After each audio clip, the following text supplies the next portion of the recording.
Биз Британдык музейде буюмдардын жыйындысынан эң негизги Розетта ташын карап жатабыз. Ал айнекчеде тегеректе эл аны сүрөткө тартып жатышат. Элдер аны жактырышат. Ооба, алар аны жакшы көрүшөт. Белек дүкөндөрүндө мындай азем белектер бар. Сиз өздүк кичинекей Розетта ташын ала аласыз. Сиз розеттик таш тартылган плакатты жана анын сүрөтү түшүрүлгөн кружканы ала аласыз. Мүмкүн сиз розеттик ташы менен килемче ала аласыз. Бирок тарыхты алсак, анын өзү укмуштуу маанилүү. Ал бизге эң биринчиден иероглифтерди түшүнгөнгө, окуганга жана которгонго мүмкүнчүлүк берет. Иероглифтер байыркы египеттиктердин жазма тили болгон. 19-кылымдын жарымына чейин алар эмне жөнүндө айтып жатканын биз билчү эмеспиз. Тил өзү сүрөттөр менен берилген, ошондуктан ал накты адашууга алып келген. Себебин мен ойлойм, алгачкы археологдор ишенишкен жана лингвисттер ишенишкен. Алар көргөн сүрөттөрдөн чымчыктардын же жыландардын сөөлөкөттөрүн жана башка ар түрдүү формаларды көрө алышкан. Туурасында алар чыныгы дүйнөдөгү кандайдыр бир маанилүү нерсени чагылдырышкан. Туура эгер сиз чымчыкты көрсөңүз, кандайдыр бир учурда чымчыкка тиешелүү болот. Бирок факт боюнча бул анчейин деле эмес. Бул абдан татаал тил. Розетта ташы египеттиктердин иероглифтери тартылган сүрөттөр эмес экенин түшүнүүгө жардам берди.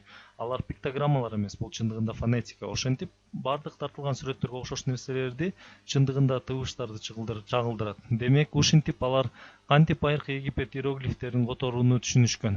Жана биз муну жасай алганыбыздын максаты анткени бул таш ошол эле билдирүүчү 3 ирет 3 башка тилде айткан. Демек, 3 тилдерибиз булар. Байыркы грек тили эң түпкүрүндө жайгашкан. Ал административдик тил болгон, ал мамлекеттик тил болгон. Анын себеби Египетти улуу Александр басып алган жана грек бийлигин эллинизм доорунда орнотконунда. Жана ушул байыркы египеттиктер тасталган.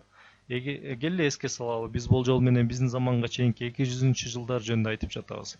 Иероглифтерди колдонуу дээрлик токтоп келе жатат. Алар таптакыр жоголгончо дагы бир нече жүздөгөн жылдар өтөт. Чындыгында 3000 жыл жашаган тилдин токтошу болот. Ошентип, орто ченде демотик жазма, тактап айтканда элдин тили дегенди билдирет. Бул египеттиктер колдонгон жалпы тил болгон. Албетте башкысы ыйык жазма. Алар иероглифтер болгон. Бул ушундай тил болгон. Розеттик таш пайда болгуча биз аны окуй алган эмеспиз. Ошентип, биз Розетта таштан жазма картуштарды көрө алчубуз. Алар башкаруучулардын аттарынан турган. Картуштар бул узун форма түрүндө башкаруучулардын аттарынан турат.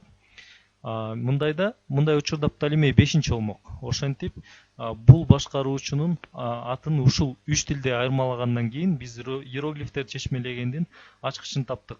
Бул ондогон жылдарды алды. Бул укмуштуудай оор маселе болгон. Бул кантип табылганы тууралуу биз дагы эле айтып өтө элекпиз. Наполеон өзүнүн армиясы Египетке алып келген. Менин оюмча, Наполеондун алып келгендердин бир нечесин археологдор деп атап койсок болот. Наполеонду коштоп жүргөндөрдүн бирөөсү Розетта ташын капысынан таап алган же көрүп калган. Ал чындыгында фундаменттин форту катары колдонулган. Албетте башында храмда же байыркы Египетте храмда катар коюлган. Жана мен ушуну айтыш керек деп ойлойм. Бул түпкү жагы абдан эле чоңураак же өзүнчө эле абдан бийик таш плитасы. Ошентип Наполеон аны өзү менен алып келген. Мындан тышкары секундка күтсөңүздөр, себеби биз Луврда эмеспиз, биз Лондондо Британдык музейдебиз. Ошентип, кантип ушундай болду? Британдыктар Наполеонду талкалашып ташты алышкан жана 1 же 2 жылдан кийин 1801-1802 жылдары Британия музейине алып келинген. Ошондон бери ал ошол жерде турат. Негизгиси, ал ушул убакка чейин өтө эле белгилүү.